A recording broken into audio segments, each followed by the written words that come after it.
ეს სწავლება და ეს მოქმედება, ესე იგი ეს არ არის სრულებით დამოკიდებული სხვა ადამიანზე. სრულებით არ არის. აქ ლაპარაკია იმაზე, რომ შენ უნდა წარმოიდგინო იმის ადგილას თავი, საკუთარი თავი და შენ როგორც გინდა რომ მოგიქცენ ადამიანები, შენ უნდა მოიქცე ასეთნაირად. ანუ ამას მეორენაირად თქვია კიდევ თანაგრძნობა. ეს არის თანაგრძნობა ადამიანის მიმართ. თუ ეს თანაგრძნობა არ არის, მაშინ ისადგურებს ადამიანში ეგოიზმი, როგორც საკუთარი თავი ისე უნდა გიყვარდეს სხვა ადამიანი.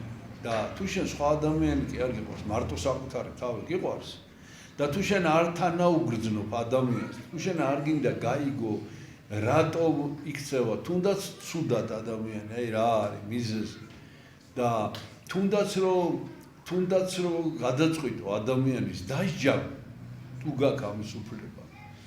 შენი თავი წარმოიდგინე და აი შენ როგორც მოგინდებოდა რომ სხვას დაესაჯი, ისე დასაჯი.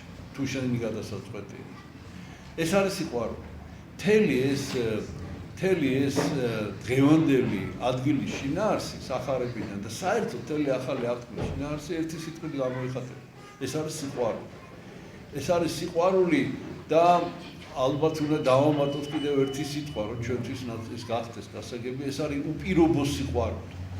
ანუ ისე კი არ უნდა მოექცე ადამიანს, როგორც იმსახურებს, არ წერია ეს. ისე კი არ უნდა მოექცე ადამიანს, როგორც თვითონ მოექცეოდა სხვას, არა. ისე უნდა მოექცე, როგორიც შენ ხარ თვითონ. ანუ შენ, როდესაც ადამიანს მოექცევი რამენაირად, შენ ამ საკუთარ თავზე ლაპარაკობ. შენ უნდა ადამიანის ადგილზე წარმოიდგინო შენი თავი და შენ თავს როგორც მოექცეოდი, აი ესე უნდა მოექცე სხვა ადამიანს, ეს არის დღევანდელი სახარების შინაარსი, შეიყვარო მოყვასი, ვითარცა თავი თვისი. ანუ საკუთარი თავში კი არ უნდა იყოს შეყვარებული. მოყვასი უნდა შეიყვარო, ანუ ეს სიტყვა შეიყვარო რას ნიშნავს? მოქმედება აღასრულო ვის მიმართ. აქ სიყვარულის გრძნობაზე კი არ არის ლაპარაკი, აქ არის ლაპარაკი სიყვარულზე როგორც მოქმედებაზე. აი უნდა იმოქმედო ადამიანის მიმართ, უნდა შეიყვარო, იყვარდეს ადამიანი, უნდა იზრუნო, უნდა იმოქმედო ადამიანის მიმართ, როგორც შენ გინდა, როგორც შენ თვითონ შენი თავის მიმართ იმოქმედებდი.